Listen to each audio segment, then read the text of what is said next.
It is such a pleasure to be here with all of you.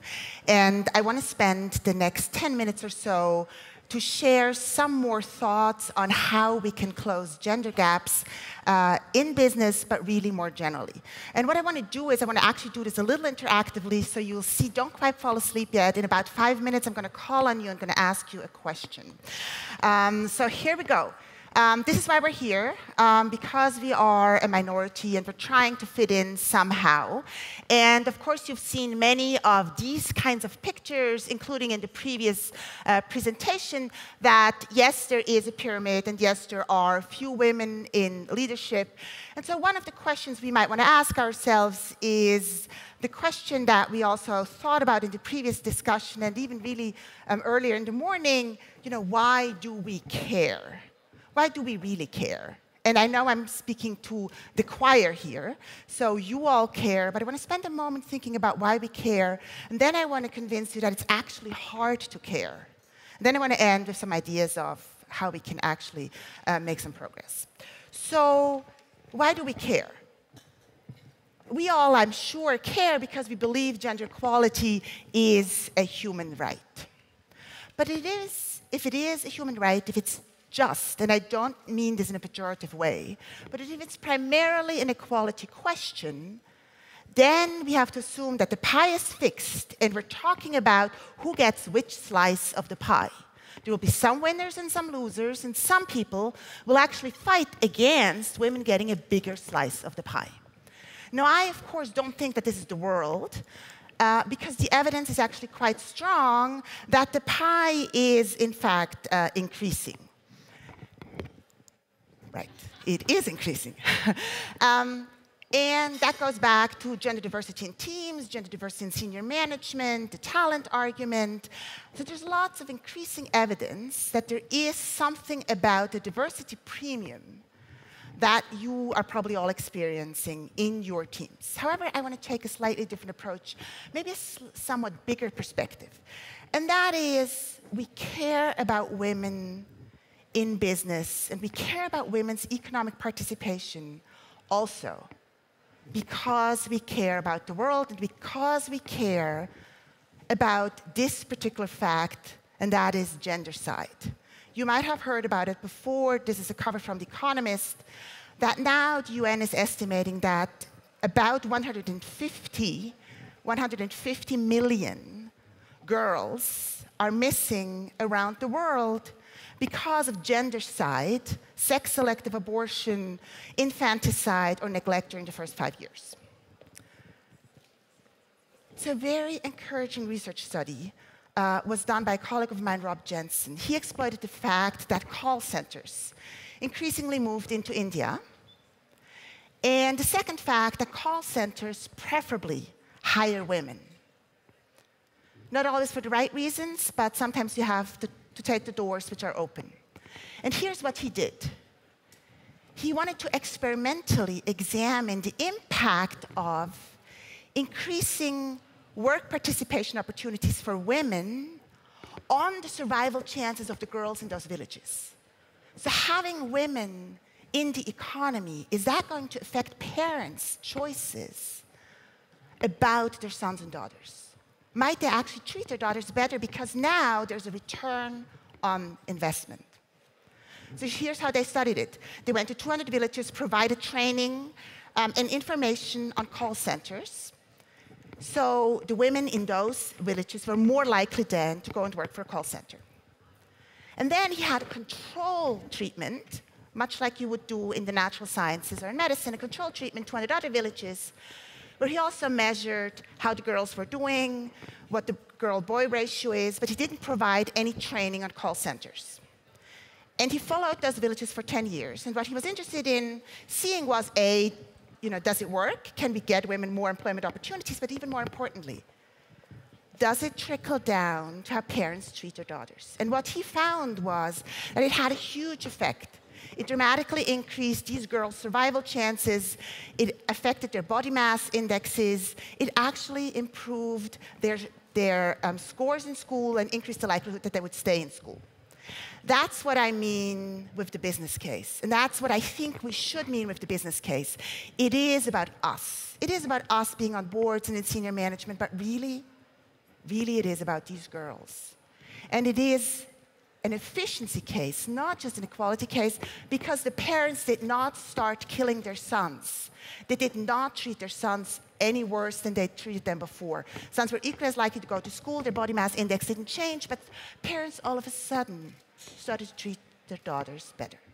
And so these daughters really then had a chance to make it in life. Let me give you one more quick example, just because the minister this morning talked about quotas. The really best study on the impact of quotas is also an example from India, because India amended its constitution in 1993 with the following provision.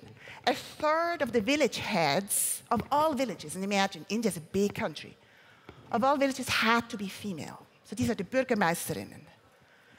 And a third of these village heads were drawn randomly out of a hat. And the villagers were told, you now have to have a female Bürgermeister, a village head. This was very interesting for us from a scientific point of view, because we could really measure the impact of having a woman leader compared to having a male leader over now almost 20 years. And there's lots of impacts that I'm not going to spend time on, but the one that I want to draw your attention to is it took about two generations of leaders, so not two generations of people. It took about 8 years to have to be exposed to a female leader twice for stereotypes to start changing. And now we are in a world, and that's actually quite beautiful, that's why I have this girl here, where in the villages which had been exposed to a female leader twice in a row, parents' career aspirations for their daughters are to become a politician. So you can change stereotypes, you can change these mental images, but it takes some time. And that's really where I want to go. And that is seeing really is believing. And that's why quotas are such an effective tool. They change numbers very quickly. But because we don't see the numbers today, we all share the stereotypes. Because we don't see the change. We don't see women in leadership positions. We don't naturally associate leadership with women. In fact, I want you to see for yourself for a moment. And this is where I'm going to ask you a question. And that question is, I'd like for you to compare squares A and square B. Just look at square A and square B and compare the shape, the color, the location, anything that you might see. I presume most of you see square B as being lighter than square A, right? Now I'm telling you that this is an illusion. In fact, they are the same color. What I'm going to do is I'm going to cover the surroundings of these squares, and I promise you I'm not changing the color of the squares.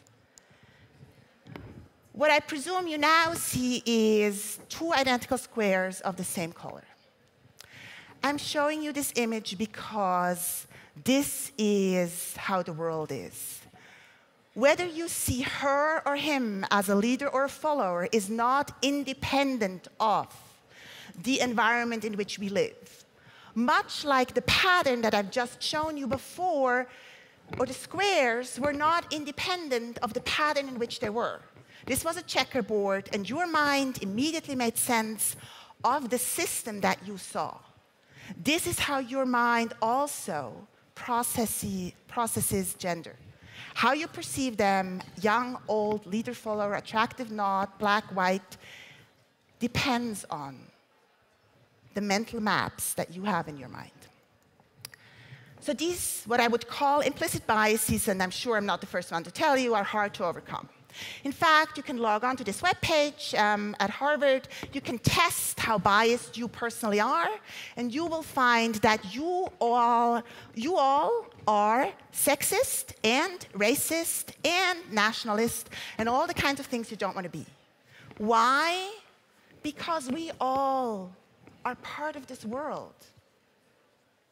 And while this might be a little depressing, it also helps us to talk about it because it's no longer about pointing fingers. It's about all of us because we have these images around us. So what do we do? This is the crude measure that works beautifully, works like a charm, but it's hard to implement. What is it? These are blind auditions. So in the 1990s, Claudia Goldin, an economist at Harvard, did a beautiful experiment.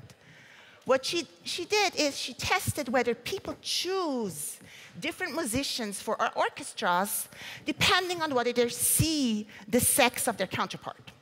And so the invention was, why don't we just have these players perform behind the curtain? Take off your high heels, tap in lightly, and then play your instrument, and then you have other people evaluate you behind the curtain. It had a dramatic effect on the likelihood that female musicians would be chosen. It increased the likelihood that women would be chosen by 30 percentage points. That's enormous. Now, curtains are probably not what you all can do in your respective jobs, so that's hard. So here's my way of doing curtains. I call this gender equality nudges. There's a way to ever so slightly move society, change organizational practices to help our biased minds to get things right. Right? So I'm actually accepting the fact that we make these mistakes. And I'm accepting the fact that we have these stereotypes and that we have these biases, and that it is very, very hard for us to overcome them. So therefore, we have to change the environment. We have to make it easy for us to get it right. And curtains, of course, are a very effective tool for us to get it right and choose the high performers rather than the people who look like ourselves or who we are biased towards preferring. So, in fact, I did it wrongly. Go back. I want to show you a short video clip, which is going to give you a sense of what nudges can do. And then we're going to end with a gender equality nudge. But before that, let me show you a short video clip, which has nothing to do with gender, but shows you how we can ever so slightly change the environment to promote shifts in behavior.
Okay, so I would like